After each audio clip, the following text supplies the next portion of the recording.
All right, so as you can see here, all right, we've got PR of A. Now, let's start with the PR. All right, so PR refers to probability. Okay, so the probability of something. The A refers to the event that we want to happen. Okay, so A means the event that is our favorable outcome. So if we wanted, again, I'm going to use that dice example. If we wanted an even number on a dice, the event A, okay, would be 2, 4, and 6. Okay, so this is the number of favorable events we can have. All right, that's what that N stands for. So that little n means number.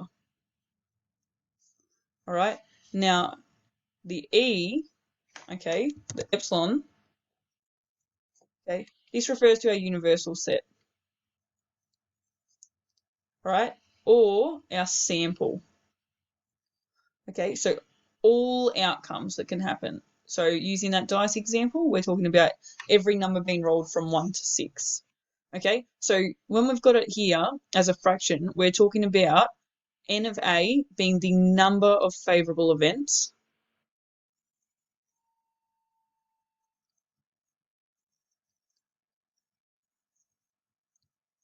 over our number of total events. So that's the probability of our favourable event happening.